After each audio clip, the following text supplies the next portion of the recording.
chart between the Testaments. I know we'll be using that quite a bit.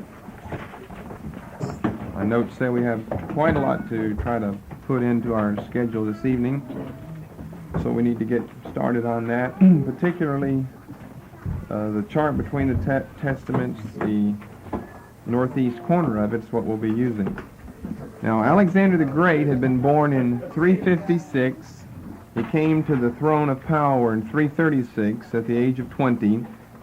And by 323 BC, he's 33 years of age. He's conquered the world, and he's died in Babylon. And his death brought military and political confusion to the empire because no one single man existed who could come on the scene who was strong enough to be the rightful legal sole successor to the Macedonian kings. Philip and Alexander, remember, both were from Macedonia. Therefore, a lot of internal bickering and fighting and quarreling and so forth broke out, and this carried on for a period of about 7 years, from 323 to 315 BC. And finally, by 315 BC, 4 men have arisen, distinguishing themselves as new leaders and therefore potential sole successors to the Macedonian line of kings. And our chief area of study is going to deal with, first of all, this 7-year period of internal strife from 323 to 315, but then chiefly from 315 down to 281, which knocks out 2 of the powers and leaves us with 2 successors, 2 powerful successors, dynastic successors to Alexander the Great. Now, thus far, if you look on your chart as a whole, how you can see how we've worked our way through Darius, Artaxerxes, and Darius, Artaxerxes, Darius, Artaxerxes. That's fairly familiar and fairly easy to remember when it's just one straight line of kings. And even with Alexander the Great, all we have there is Philip and Alexander. But in the northeast corner of the chart, notice how it becomes a little confusing.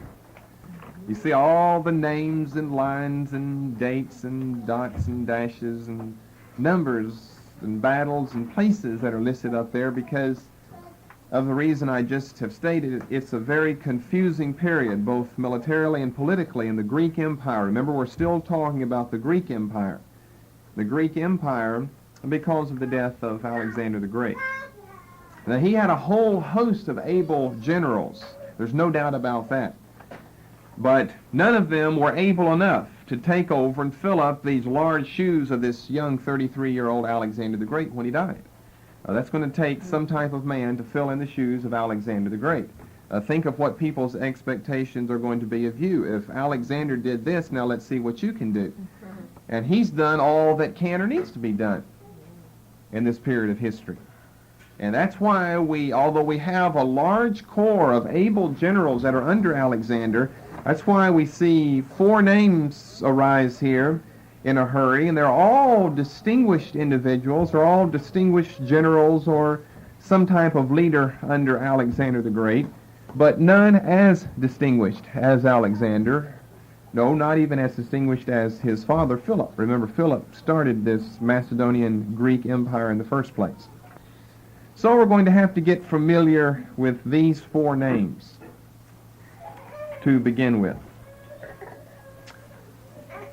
Antigonus, and they're even listed for you, 1, 2, 3, 4, so I would rather have them listed in another order, but we're just going to leave them that way. I'll give you another order of importance would really be better, but we'll leave them that way since that's the way the chart has provided. We're going to leave a date that we may have given you a year off on before, but remember, dates are only relative to when there was a full moon and when someone missed that full moon because they were drinking or doing something else. So Antigonus, number 1, Ptolemy, number 2, all novice students of history, mark the spelling of his name. Ptolemy does not start with a T. The P is silent. Ptolemy starts with a P. Ptolemy, but don't call him Ptolemy. Ptolemy. Number 3, Cassander. And number 4, Lysimachus. I've also heard it pronounced Lysimachus. I guess we'd have to ask him. But I'll keep saying it Lysimachus since that's the way I had it memorized. Cassander, I guess you'd call him Cassander. But Cassander doesn't make any difference. We'll know who we're talking about. Antigonus, Ptolemy, Cassander, Lysimachus. Now in reverse order of importance would be, well, Cassander, 4, Lysimachus, 3, Antigonus, 2, Ptolemy, 1. Ptolemy is the most important. Ptolemy, Antigonus, Lysimachus, and Cassander. Now, you might want to mark the territories that they control, because this is what this whole chart is about, not so much about people as about territories. And that will be a lot of our subject tonight, and it will continue that way on down through the intertestamental period. And before you even do that, you might want to not mark everything down. I might change something there. Go on further in the middle of the chart, and especially the bottom. And again, look how confusing it's going to be. We've been breezing along easily with the Achaemenid line of Persian kings. That's been easy. 1, 2, 3, 4, 5, 6, 7, 8, right down the line. But starting with the death of Alexander, 323 to 315, it becomes a little confusing. Now notice, for the most part, the whole middle of the chart, we've broken it down from 4 now down to 2, the Ptolemaic and the Seleucid dynasties of the Greek Empire. And that doesn't change a whole lot until you get over to the far eastern side. But then when you get to the bottom, skipping all the literature that has been freely added on the chart for comparative sake, notice again how confusing the kings and the queens as well become down there, as well as some high priests as you get. Well, the high priests are listed all along in the gray area, but they really get confusing when you get down to the bottom gray area, especially on my chart, because I have a lot more written in that your chart wouldn't have. The bottom even gets more confusing. So I don't even want to think about that right now. Tonight is enough to deal with this top section. Now this is really getting into the heart of the intertestamental period. All of the rest of it could really have been studied in the Old Testament introduction, and a lot of it was, because we're right down to almost the time of Alexander the Great. We're studying Haggai, Zechariah, and Malachi. We're just talking about 100 years away from Malachi, and we'll come right down to the time, or not even 100. We'll come right down to the time of Alexander the Great. But starting with the Ptolemies and the Seleucids and these other names that we have mentioned here, and on through the rest of the chart, you see it takes us down at the bottom, towards the right on the bottom, right into the Roman Empire, and right into the time of the birth of Christ. You may even have some little star or something. Well, you do. You have a little star down there as a reference point to the birth of Christ. So this is what First Maccabees is all about. By the way, if you have your Apocrypha, we'll probably use it once or twice tonight. If you don't, be sure to bring it not only for the Apocrypha class, but for this class for a few weeks until we get through with this period, because First Maccabees, we told you when we were in First Maccabees, that this whole period ties into First Maccabees and First Maccabees into this period. I even went back and reviewed some of the things I'd said on that tape on First Maccabees that we did not long ago in the Apocrypha, and we made reference to that very thing, that to understand Daniel 11 and the intertestamental period is to understand First Maccabees, and you can reverse all of those three things. To understand First Maccabees is to understand Daniel chapter 11 and the intertestamental period. Those three are going to go together. Now, I don't think tonight that we'll get into Daniel 11. I don't have it planned, but I hope to be able to do that. You'll see as we go along here on the chart, there are some references to the book of Daniel. So I guess you don't need to concern yourself with that until we choose, if we choose to get into Daniel 11. At least the first 20 verses. Definitely not from 36 on to the end of the chapter, and maybe from 21 through 35. So if you've got all that down, you'll be set for Daniel 11. And maybe even some other references back in 2, 7, and 8. which deal with particularly 7 and 8. Not so much 2. That really has, well, it has reference to all, but it chiefly has reference to Babylon and Nebuchadnezzar, as Daniel himself says in interpreting the colossal image in Daniel chapter 2. But I don't know if I have to say, for you to believe me, that this is a confusing period of history. For one thing, remember, it's not spelled out. It's spelled out in prophecy in Daniel 11. I don't mean that, but it's not spelled out in its occurrence, like you'll find just the occurrences happening in, let's say, the Assyrian Empire in the book of Kings and in the book of Isaiah and in the book of Chronicles and so forth. You just kind of find it blended in with the history of Israel. And although you'll see some of it in Daniel chapter 11, it's all in capsule form. You don't have it like you have it just in narrative form throughout the rest of the Old Testament, which makes it just impossible to know anything of what's going on without, well, not a superficial, but a thorough understanding of the intertestamental period. And as we always do, it seems like the deeper we get into this, the more I expand that outdated outline of ours. Not totally outdated, but the more I expand it and go beyond. Are we somewhere on the outline?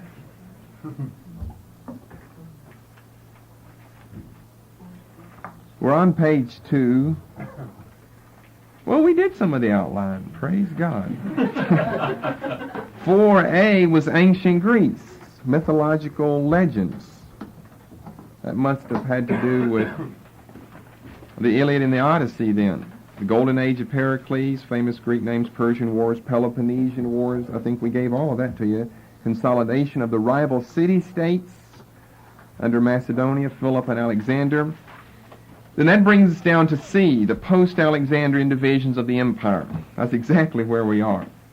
But then number 1 says Daniel's prophecies, but we're not going to get into Daniel's prophecies yet, nor the characteristics of those prophecies, but 3, the 4 generals of Alexander, which will take up all of tonight if I can hurry up and get through with all this introduction. And then 4, the Syro-Egyptian rivalry over Palestine will probably start next week, or the next week after that, I don't know. Ptolemaic regime. So we are on the outline. It's just that that's a real brief form, which I guess is a good way, or then it becomes cumbersome to have an outline as long as, say, the biblical literature outline was and is. And we've even expanded that so much it could be made into a small book. Okay, I remember where I left you, though. We're back to the territories of these 4 men. Antigonus, Babylon, and Syria. I don't really know why he has North Syria, but because who has South? It doesn't say on here. So Syria, Babylon and Syria, Antigonus. Ptolemy, Egypt, Cassander, Macedonia, Lysimachus, just Thrace. We'll be concerning ourselves just with Thrace. Although I wouldn't contend with that Bithynia notion, but Asia Minor is going to be more important for Phile-Orchites under Antigonus and not Lysimachus. So just Thrace there. So Antigonus, that's not the same as Antiochus. Those will be distinctions we'll have to make and keep in mind. Antigonus, Babylon, Ptolemy, be many Ptolemies. Ptolemy the first, we'll cover the names, Soter, and so forth later on, Lagai. Cassander, Macedonia, and that's putting him back in Philip and Alexander headquarters, Macedon, or Macedonia. Just like Babylon and Babylonia. Just different forms of the same name. And Lysimachus or Lysimachus, Thrace.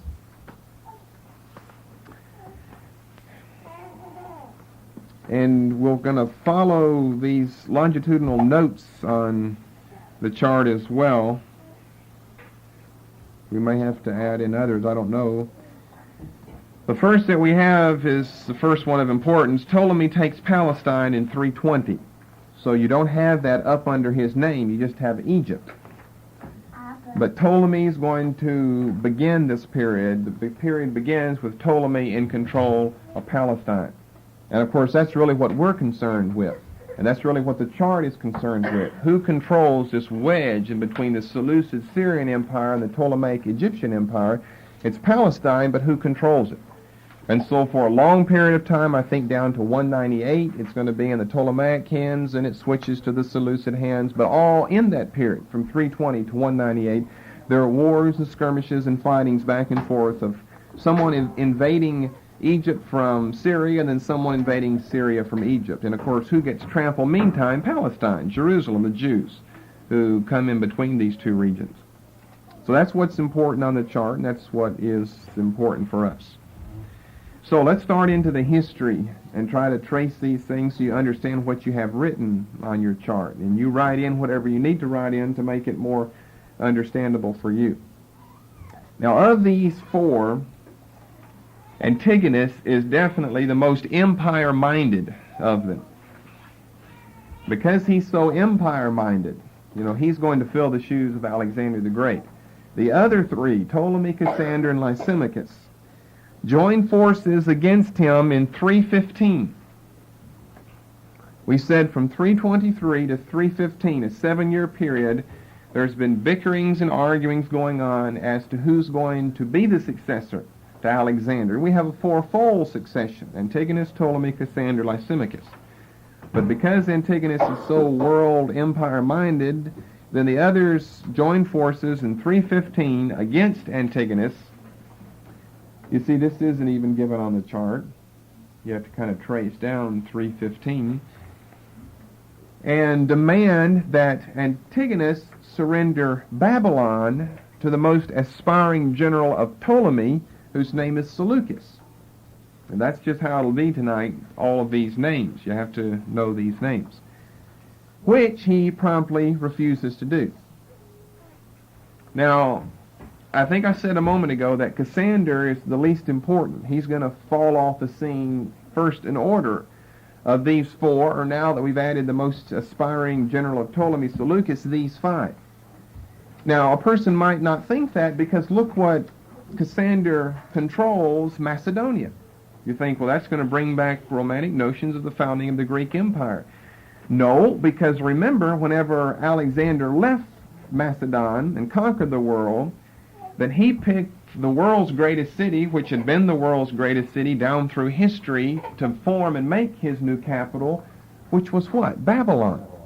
Babylon, that was controlled by the Assyrians and then by the Babylonians and even the Medo-Persians. Remember, that was one of their capital cities. Sure, they had others, Susa and Persepolis and Ecbatana, but Babylon was another important city of theirs. And so, to be the rightful successor of the world empires before you, you more or less have to take over their capital and establish yours on top of that. Or in the back of your mind, the thought still is, someone's going to rise up in that city while I'm way up here ruling the world from Macedonia. So that makes Cassander not very important because he's way up there in Macedonia, which isn't so important. Oh, it gave birth to Philip and Alexander.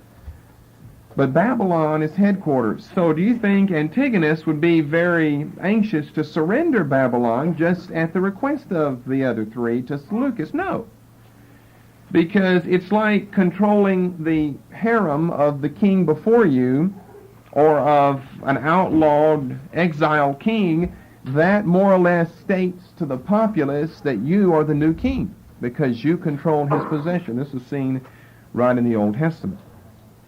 That's why, by the way, one of Solomon's brothers lost his life because he asked for one of the chief properties of the harem of King David, which to have received that, remember Bathsheba went before Solomon to request this for the other son of hers and brother of Solomon's, would have been tantamount to saying, now the kingdom is mine, and Israel would have recognized that.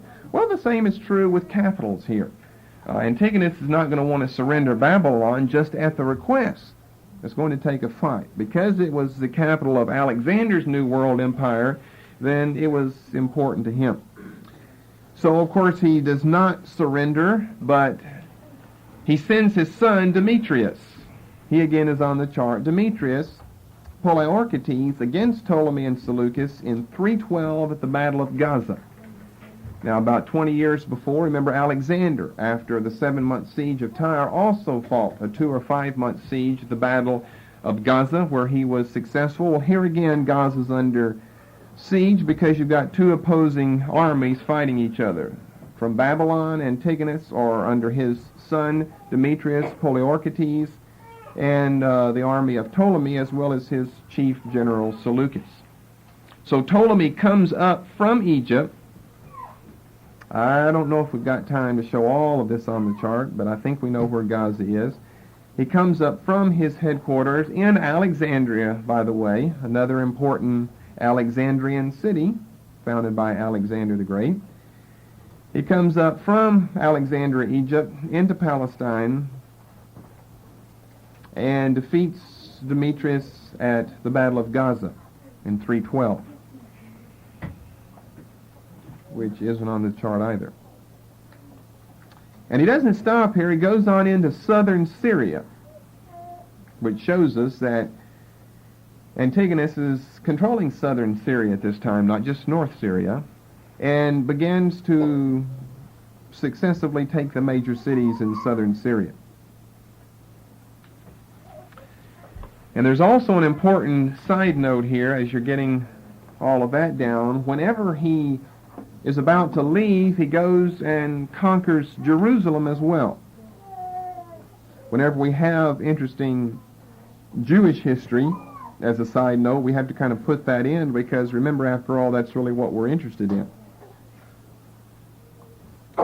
Now, I'd already said before that Ptolemy was in control of Palestine dating from 320. So why conquer Jerusalem? Well, Jerusalem's that rebellious city that just won't stay conquered by anybody. And so he goes up, he conquers Jerusalem, and, well, before I tell you any more, let me tell it to you in the words of Josephus, Antiquities of the Jews, Book 12, Chapter 1. Now, there's some interesting history here that tells us some more interesting things about the Jews later on. So I'll take the time to read some of Josephus. I know some of you here have his volumes, so you can mark that down and look it up yourself. And those of you who don't, you can patiently listen. Now, when Alexander, king of Macedon, had put an end to the dominion of the Persians, and had settled the affairs of Judea after the aforementioned manner, he ended his life, and his government fell among many. Antigonus obtained Asia, Seleucus Babylon, and of the other nations which were there, Lysimachus governed the Hellespont, and Cassander possessed Macedonia. As did Ptolemy, the son of Lagus, seize upon Egypt, which is essentially what we've told you, except he's a little further chronologically in his history than I've given you thus far. And while these princes ambitiously strove one against another, every one for his own principality, it came to pass that there were continual wars, and those lasting wars too. And the cities were sufferers, and lost a great many of their inhabitants in these times of distress, insomuch that all Syria, by the means of Ptolemy the son of Lagus. Remember what we're talking about. It's after the battle of Gaza in 312 when Antigonus has sent his son Demetrius Poliorcetes against Seleucus and Ptolemy the first. And he has gone on up after Gaza, on up into Syria, which is exactly what Josephus is telling us. So it's based on profane history, as they say. Underwent the reverse of that denomination of Savior, which he had been. That's simply a reference to his name that we'll cover later on, Soter. He also seized upon Jerusalem, Ptolemy the first. He also seized upon Jerusalem, and for that end made use of deceit and treachery. How? Well, he came into the city on a Sabbath day, as if he would offer sacrifice. He, without any trouble, gained the city, while the Jews did not oppose him, for they did not suspect him to be their enemy. And he gained it thus because they were free from suspicion of him, and because on that day they were at rest and quietness. Remember, we're before the times of Judas Maccabeus. He learns this lesson later on, remember, in the books of Maccabees, that you have to fight on the Sabbath day. And when he had gained it, he reigned over it in a cruel manner. That's a little suspect. Ptolemy was a real mild, as I think Josephus himself is going to go on to prove later on in this chapter. So, being a Jew, sometimes Josephus might exaggerate a little. Nay, Agatharchides, which was, I believe, a Greek historian, he mentions this. Josephus is going to go on and quote him. Agatharchides of Cnidus, This was a place that Paul went by in Acts 27. Who wrote the Acts of Alexander's successors, reproaches us with superstition, as if we, by it, had lost our liberty, when he thus says, "There is a nation called the nation of the Jews, who inhabit a city strong and great, named Jerusalem. These men took no care, but let it come into the hands of Ptolemy, as not willing to take arms, and thereby they submitted to be under a hard master by reason of their unseasonable superstition," the superstition of the sanctity of the Sabbath day. This is what Agatharchides relates of our nation. But when Ptolemy had taken a great many captives, this is 312 BC, both from the mountainous parts of Judea and from the places about Jerusalem and Samaria and the places near Mount Gerizim, he led them all into Egypt and settled them there. And as he knew that the people of Jerusalem were most faithful in the observation of oaths and covenants, and this formed the answer they made to Alexander when he sent an embassage to them. Remember, we've referred to that before as being a possibility when Alexander went before Jaddua. Here's another reference, not the chief one, but another one in Josephus. After he had beaten Darius in battle, so he distributed many of them into garrisons. They were made mercenaries of the Egyptians. And at Alexandria gave them equal privileges of citizens with the Macedonians themselves, and required of them to take their oaths that they would keep their fidelity to the posterity of those who committed these places to their care. Nay, there were not a few other Jews who of their own accord went into Egypt, as invited by the goodness of the soil and by the liberality of Ptolemy, which history bears out him to be a mild, favorable ruler. The last paragraph's not necessary. So the important thing is, this is the beginning of the Jewish contingency, which swells to well over 1 million people in a short period of time in Egypt, particularly in the confines of Alexandria. And if you remember some other things, the dating of the LXX around 250, and the Jewish population we're going to end up with down there, and the Elephantine papyri and all of this, remember, we've got to get Jews down into Egypt. How do we get Jews down into Egypt? Well, he takes 100,000 Jews from Jerusalem and these surrounding areas, as Josephus has just stated, with him after taking some cities in southern Syria back home to Egypt, and they're all settled in the city of Alexandria. And this is the beginning of the large, important Jewish contingency in Egypt. Becomes important later in Christian history because of the allegorical Alexandrian fathers. And of course, they're interpreting Old and New Testament there, and they have to have a basis. Well, they do. Origen and Clement have a basis. The Jews have been there now for a couple of hundred years before the Christian era even begins. So it's a shame we don't get this on our chart, but this is a very, very important note to find out how do we get this large population of Jews down in Egypt.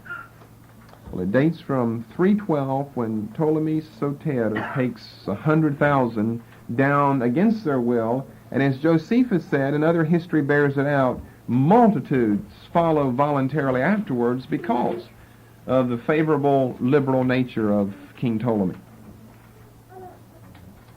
Okay, so there's a side note of Jewish history of this time.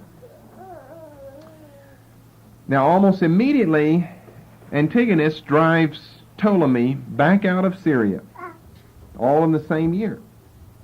So he regains control of Syria. He still has Babylon. Ptolemy has Egypt. Seleucus has nothing. Cassandra has Macedonia. Lysimachus has Thrace.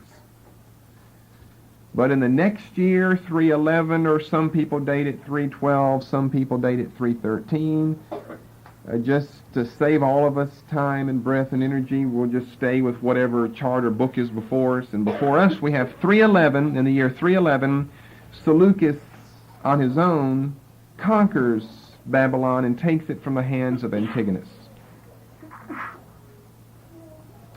which is a very important date. It's the beginning of the dating of the Greek kingdom, or the Seleucid era. 311 BC, he takes Babylon. The beginning of this Seleucid rule. Brother, Yes. is that the same Seleucus that they told Antiochus to give the Yes. country to? Yes, I haven't said a lot about him, but he's on your chart between Ptolemy and Cassander. He's the chief general under one of the chief generals of Alexander, Ptolemy. Seleucus is the chief general under Ptolemy. Now, they're going to part ways. As you can see, now a line begins out eastwardly from Seleucus as it does from Ptolemy, or as it did from Ptolemy. He was on the scene or in control before Seleucus. But this is the same Seleucus, Seleucus, Seleucus the first. We'll end up with a half a dozen or so of these men by the name of Seleucus. It's simply a dynastic name, as is Ptolemy. With Ptolemy, we'll end up with a dozen or so. But again, you have it on your chart underneath the name of Seleucus. I hope most of us have our charts. They're very, very important to visualize this. Under the name Seleucus, you see, takes Babylon. He takes Babylon in the year 311. Now, if we want to go back about the order of importance, I gave it to you before as in the reverse order, Cassander, Lysimachus, Antigonus, Ptolemy. Now it would be Cassander, Lysimachus, Antigonus, Seleucus, Ptolemy. The two chief people are going to be Ptolemy and Seleucus. They'll be the chief through the rest of our studies of the Greek period in the intertestamental era. The other names are going to pass off the scene by the time I pass off the scene tonight. But Ptolemy and Seleucus will be the important ones. So we try to help you along by telling you which ones to zero in on, and you can kind of forget about Cassander and all the rest of those because they're not very important. I'm just giving you this information to explain this section of our chart and to explain this section of the intertestamental period. But Ptolemy and Seleucus will be the most important ones. Okay, back to the date, 311. Now, in the study of First Maccabees, we gave you the date 312 because 312 fits the version that we have of First and Second Maccabees. So hopefully no one has heart attacks over things like that. We also, I think, gave you 313. It just depends on what you're reading, what date you're going to have. But the dates in First and Second Maccabees can be calculated on the basis of Seleucus taking Babylon.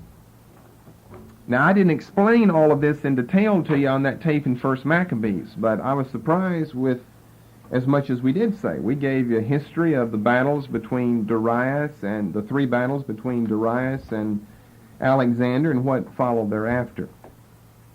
I don't see many of you with your Apocrypha tonight, but in First Maccabees 1 and verse 10, for instance, you can at least look it up later on. First Maccabees 1 and verse 10, this is the first of many places in First Maccabees where we have a date.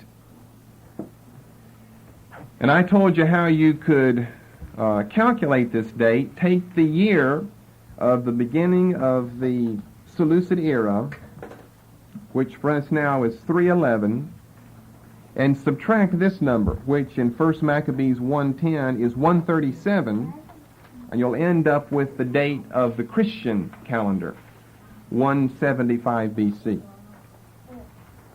So I don't know if you can follow that or not having your Apocrypha before you, but you can see it in 1 Maccabees 1:10.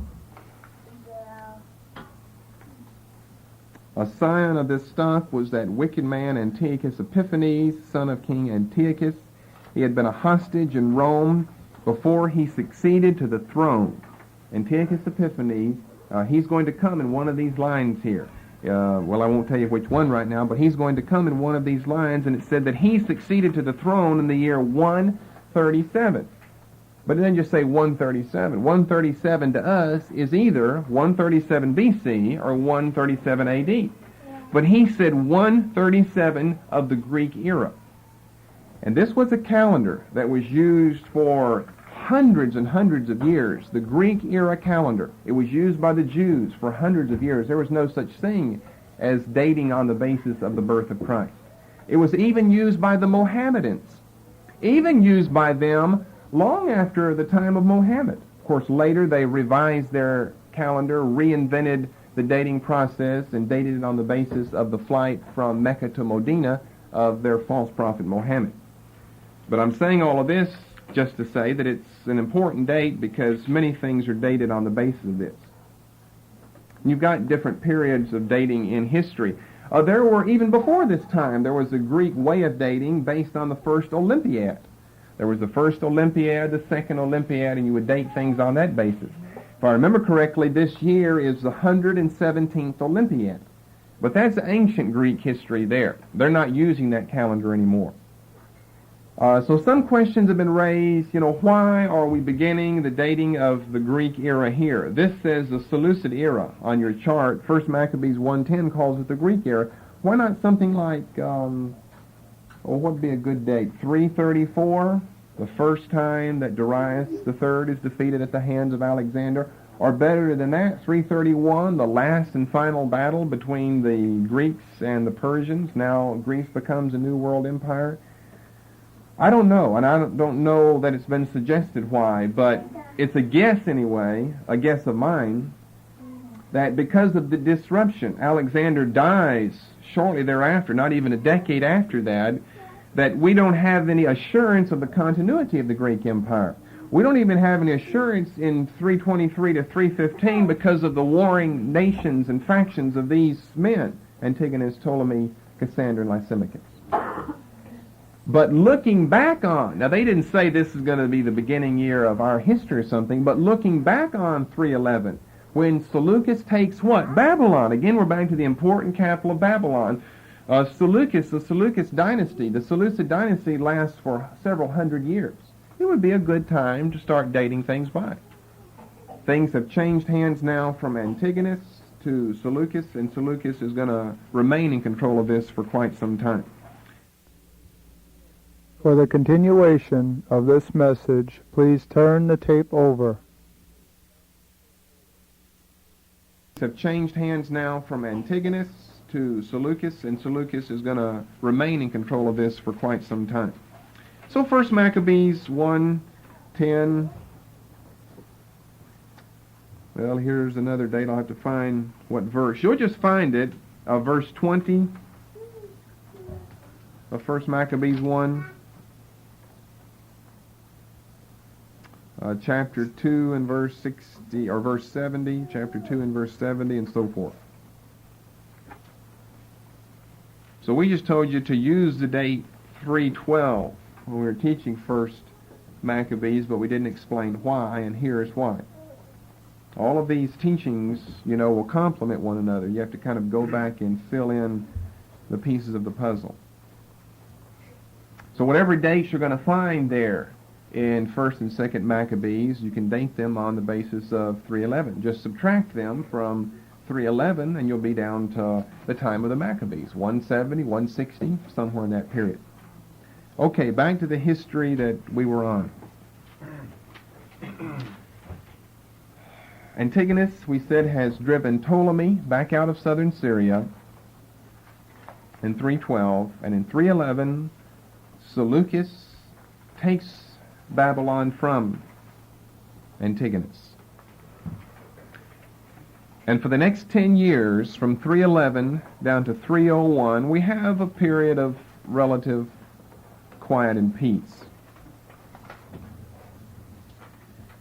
Not a lot goes on, but at the conclusion of the period, in 301 BC, Antigonus, the worldly-minded individual, is back on the move again to control the nations of the world, and so Seleucus, Cassander, and Lysimachus join forces, just like three had before, dropping the name Seleucus and adding Ptolemy before in 315, when they had suggested to Antigonus to surrender Babylon to Seleucus. Cassander and Lysimachus join this time, not by Ptolemy, but Seleucus, join themselves and defeat Antigonus in the Battle of Ipsus in Phrygia. By the way, Antigonus was also even known as King of Phrygia in the year 301 BC. So the Battle of Ipsus, 301 BC, that longitudinal note is on the chart. The combined forces of Seleucus, Cassander, and Lysimachus defeat Antigonus in the Battle of Ipsus in Phrygia. Antigonus dies in battle, and his son Demetrius Poliorcetes takes over.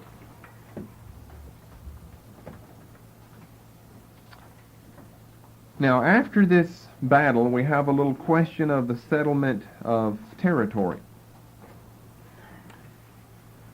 The three victors, Seleucus, Cassander, and Lysimachus, decide that since Ptolemy chose to sit at home in Egypt and not fight this battle, then he would not get anything out of the battle. And because Seleucus was the one on the rise, the other two, Cassander and Lysimachus, respected him, his power and his authority. And so they decide to give the remaining territory of the now dead Antigonus to Seleucus, which was Syria. Remember, he already has Babylon. You have to make all these errors and transferals on your chart to get Babylon transferred from Antigonus around 318, it looks like, BC on your chart, down to Seleucus around 311. And now you can add Syria as well. Now Demetrius is still in control of the sea-coast of Syria, which is known as Phoenicia. Are we all following? Okay. We're up in Phrygia. Do we all know where Phrygia is? Just picture Asia Minor. It's up around the middle, near Galatia, that area. It's a little small area between Galatia and Asia Minor. So they're doing all of this fighting in the Battle of Ipsus in the plains of Phrygia, and directly south almost across the eastern Mediterranean Sea, down in Egypt, we have Ptolemy, who, while they are fighting the battle and they're deciding who's going to take the remaining territory of Antigonus, and all he has left is Syria, Ptolemy, meanwhile, is creeping up, taking Syria while they're discussing who they're going to give it to. And the one they're not going to give it to is Ptolemy, because he didn't fight in the battle. Well, Ptolemy goes up and takes southern Syria anyway, doesn't take the coastal region, Phoenicia. That still is under the control of Demetrius Poliorcetes. So Seleucus has to settle for northern Syria, which he did. Remember, he's a former general under Ptolemy, and he still has respect for Ptolemy, and he thinks it improper to try to force Ptolemy out of southern Syria. So here's what we end up with in this settlement of territory. Northern Syria goes to Seleucus. Southern Syria doesn't go to, but was taken by Ptolemy. And western Syria, or the seacoast of Syria, also known as Phoenicia, stays in the hands of Antigonus, or more properly, his son, Demetrius Poliorcetes.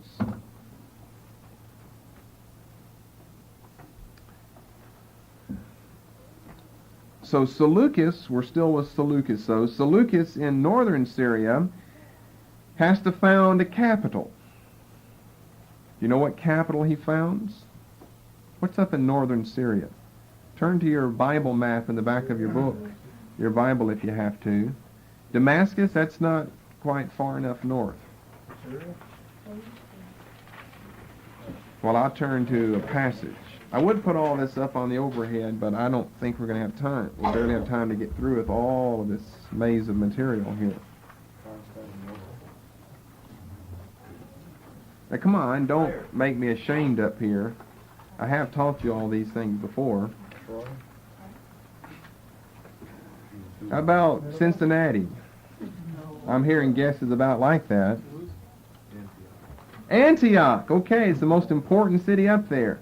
Look in your Bible map, Antioch. There are two Antiochs. Antioch on the Orontes, which is this one. This is Antioch in northern Syria. And then the Antioch of Pisidia over in Asia Minor. Both are important, both important biblically, both important in the book of Acts, both important in the travels of the Apostle Paul.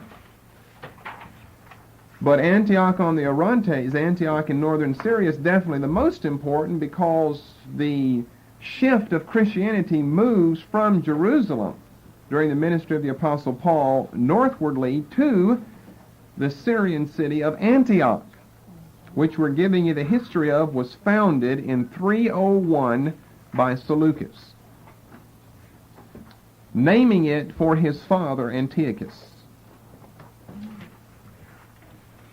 And because it was not a port city, he had to build a port city, which always served as a sister city to an inland one. He builds that and names this one after himself. He builds Seleucia and names it after himself, Seleucus. Now that's all on your Bible map if you will take the time to turn and look. So Seleucia is the port city. You can see that Antioch is a couple of miles inland.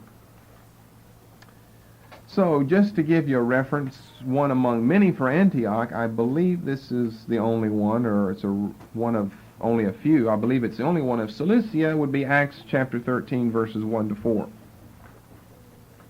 So now you know something about Antioch. It was founded by this Seleucus 3.5 centuries before the time of the Apostle Paul.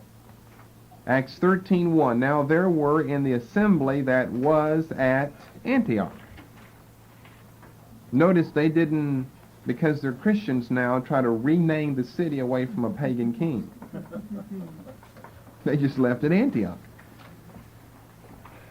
Antiochus was the father of Seleucus I. There were in this assembly at Antioch certain prophets and teachers.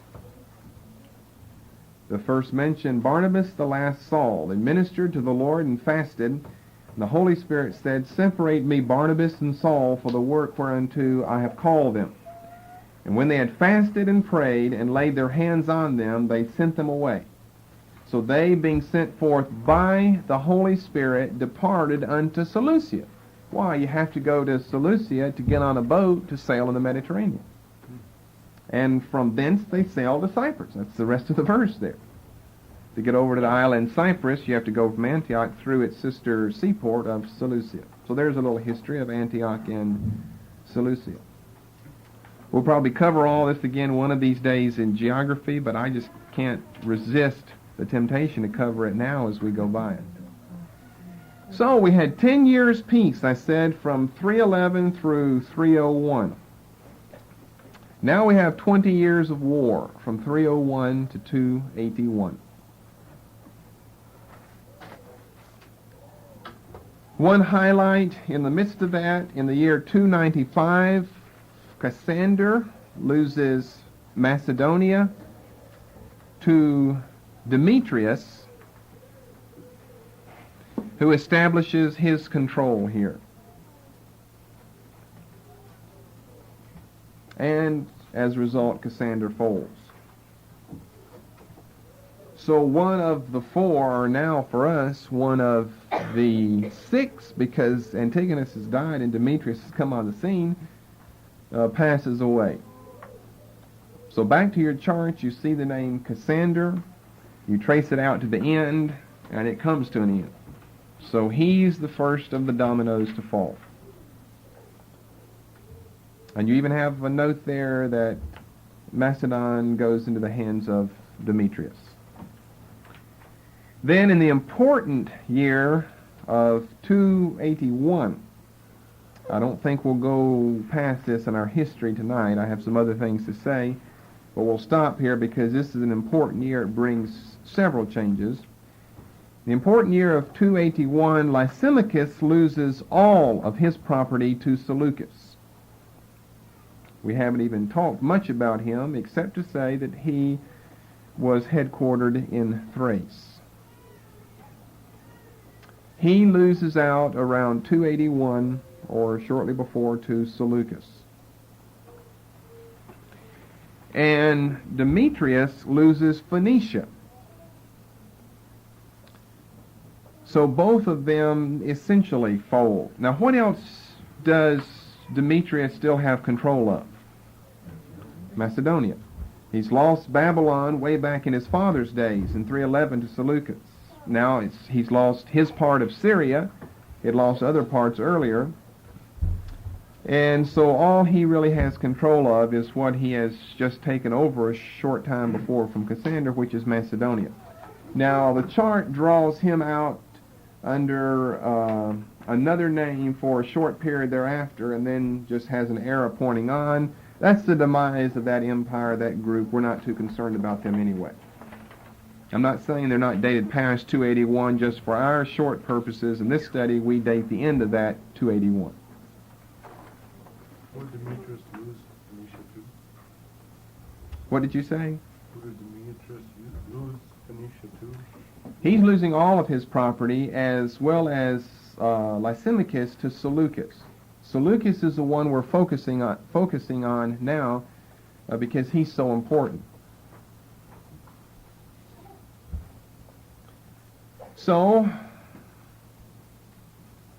who are we left with then? Ptolemy and Seleucus. Antigonus, Demetrius, and then another Antigonus, as the chart says, pass off the scene. Cassander's already been gone. Lysimachus is gone at this time, which is what we're working down to our whole time tonight, to end up with these two dynastic families, the Ptolemies and the Seleucids. And they are the ones who are most important. These are the two important dynasties. That gets a little tricky above when you're dealing with so many leaders, but when you get down to these two chiefs, Ptolemy and now his foe, who was his general, Seleucus, then it becomes rather easy. So here's chiefly what we're saying. Ptolemy controls Egypt, and Seleucus controls Syria. Anything beyond that's not important, because anything beyond that fades away shortly thereafter. So Seleucus, the Seleucid dynasty, is located in Syria, and the Ptolemaic dynasty in Egypt. And what comes in between Egypt and Syria? Palestine. And so as long as these two families are fighting, then Palestine will be right in the middle. And that is what the Maccabean Wars are all about. They have been in the middle, the fighting ground, the battleground between the Seleucids and the Ptolemies, between Syria and Egypt. Really easy to understand, but you have to know that. And you can even picture that geographically in your mind, Palestine located that wedge right in between these two families vying for world supremacy in the Greek Empire. So I'm going to say a few things about these leaders and families, and then we'll be through this evening, which still may take me a while. Seleucus. There are 6 important leaders by this name, therefore it probably is a dynastic name, as was Pharaoh for the ancient Egyptians. Seleucus, the first, the second, and the fourth are the most important ones. Seleucus the first, second, and the fourth. Why don't you just follow along on your chart to kind of give you an idea of how far we're spreading out. Seleucus 1, 310. Seleucus 2, look around 245. Seleucus 3, 5, and 6 we said aren't important. It's because of their short reign. Look at Seleucus 3. Very, very short reign, around 225. Then Seleucus the 4th, around 190. And then if you can find Seleucus the 5th and the 6th, 125 and around 95. 125 and around 95. You see, they have a very short period. So they're only not important because of their short reign, not really because of anything else. So 6 leaders by this dynastic name of Seleucus. 1, 2, and 4 are the important ones. 3, 5, and 6 are unimportant. Seleucus the first is also known as Nicator, which means the conqueror. And he rules from 311 to 281. So we've covered his whole period tonight. We're going to be through dealing with him by the time we're through tonight. Seleucus the first, Nicator. the Conqueror, 311 through 281. It's a common Greek name, Seleucus. As a matter of fact, there was even a Christian heretic around 400 AD by the name of Seleucus that believed all types of fanciful things, which was just a common Greek name. It was a Greek name to him. It's a Greek name. Remember, we're talking about the Greek Empire here. But the Seleucians were a small, relatively unknown Christian heretical sect. They did not believe in using water for baptism because Jesus said that John used water, but I'm going to use fire. They believed in baptizing you with the match whenever you got baptized. They believed Jesus didn't really have a physical body. He appeared like he had a body, which was an ancient heresy that many people believed. Believed that the world was co-eternal with God, that Mass was co-eternal, that God did not create the world. Believed, according to Psalm 19 and verse 4, that Jesus lived in the center of the sun. All types of fanciful things. They tried to base that in Psalm 19:4. So that's not an important thing for us. It's not even important for church history because it really wasn't that much of a well-known sect. The other important name under this dynasty is that of Nicator's father, Antiochus. And there are 13 of these. So it's even a more popular name than was Seleucus. But they're all Seleucids. They go back to your chart. Now this is something to be sure to remember. Seleucus and Syria, the S's go together. You can keep that differentiated between Ptolemy and Egypt. But what about you throw in an Antiochus? That brings back to mind Antigonus. But those aren't related at all. Seleucus I, Nicator, had a father whose name was Antiochus. Therefore, most of the descendants after him chose the name Antiochus rather than Seleucus, although, as we said, 6 chose that name. As a matter of fact, notice who succeeds Seleucus I, Antiochus I. Then Antiochus II, then Seleucus II, then Seleucus III, then Antiochus III, then Seleucus IV, then Antiochus IV, then Antiochus V. Then we've got a Demetrius in there. We'll explain that later. That throws us again back to Antigonus. And then you see another Antiochus, which would be the 6th, Antiochus the 7th, 8th, 9th, Antiochus the 10th, 11th, 12th, and then way down there, 69 to 64 BC, Antiochus the 13th, Asiaticus. So 13 men by the name of Antiochus. And you should already know the most important of those, Antiochus the 4th, Epiphanes. So keep those names together as in the Seleucid dynasty. Seleucus and Antiochus. They're swapping up back and forth between these two names, Seleucus and Antiochus. Okay, Ptolemy. There are 14 leaders by this name, probably a dynastic name as well. The name means warlike. So it could have been the personal name of one man and then picked up as a dynastic name by others, or simply a title like Pharaoh that referred to all of them, and therefore was not the personal name of the first Ptolemy. Just like Seleucus I, his real name was Nicator. So there are 14 of these. Have to open the chart back up again, and you can follow all of these Ptolemies. Get on the Ptolemy line, which is the northern one of the two. And you'll find that the Ptolemies' names are interspersed with that of Cleopatra. And contrary to all grade school level understanding of Cleopatra, there was not one Cleopatra. There were many, many Cleopatras.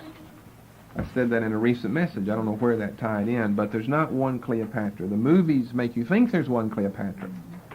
But Cleopatra wasn't a name anyway. It was just a dynastic title, as was Pharaoh.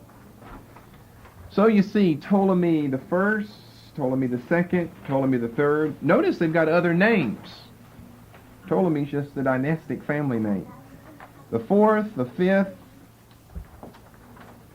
the 6th, the 7th, 8th, 9th, way down to around 80, 81, the 10th, the 11th, And then down to 51, you see 51 BC. Cleopatra the 7th, well there's at least 7 right there, Cleopatra's.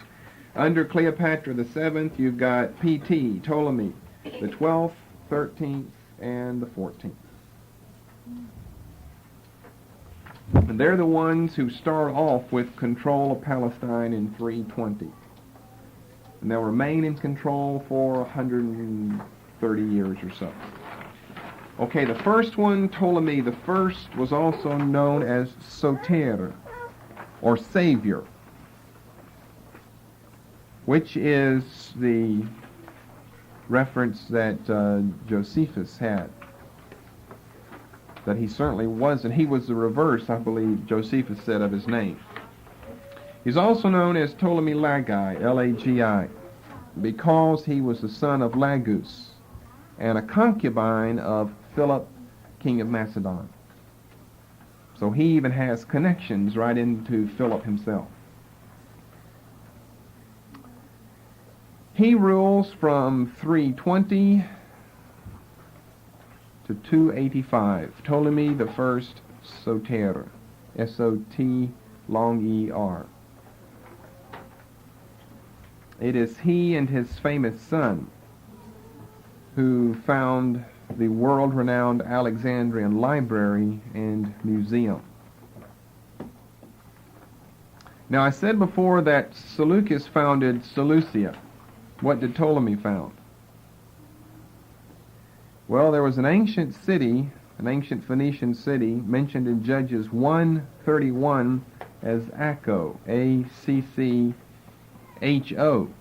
which belonged to the tribe of Asher in the period of the Judges. Judges 1:31, although it was not conquered sufficiently by them.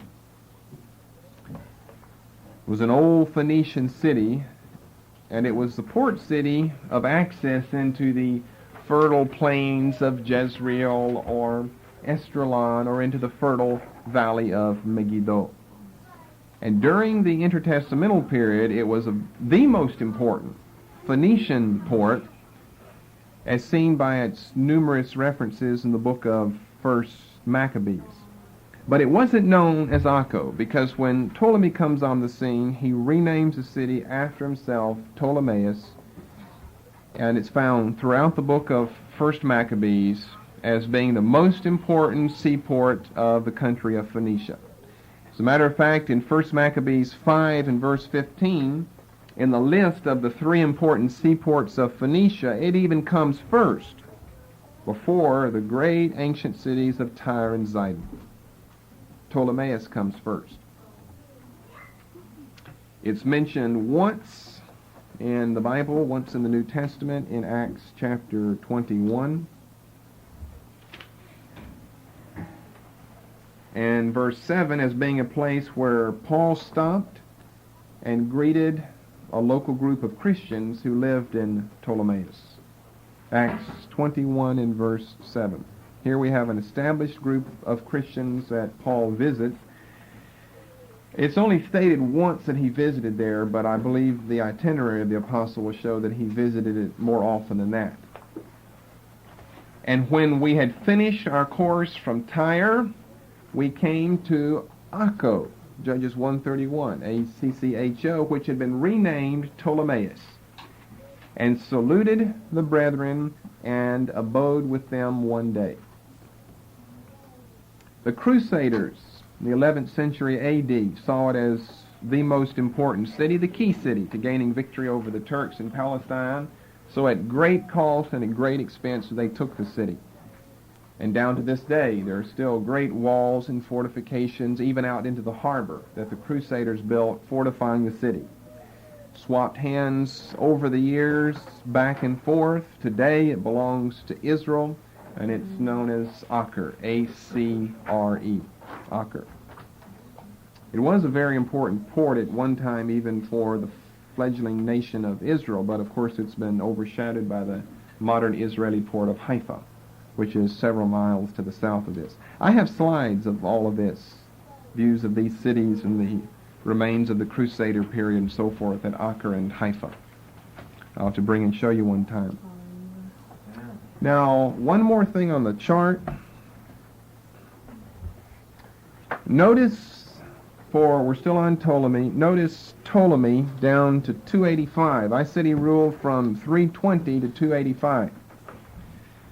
Notice the little dashed lines there? That's because in 285 he abdicated in favor of his favorite son, who ruled then jointly with Ptolemy, although Ptolemy's in the background, to 283 when Ptolemy finally dies. And we have a similar situation with Seleucus, as you can see, from 292 to 281. So in 285, Ptolemy really surrenders control of the government to his son, and then he dies 2 years later in 283. That's what the little marks mean.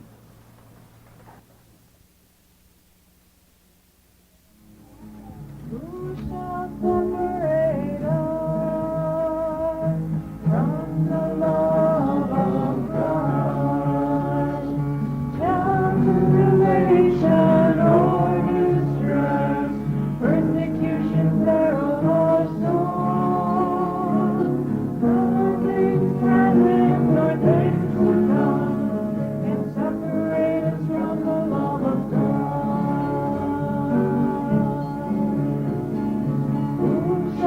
Separate us from the love of Christ. Christ is not in prison, He maketh intercession for us. Who shall separate us from the love of Christ? Shall tribulation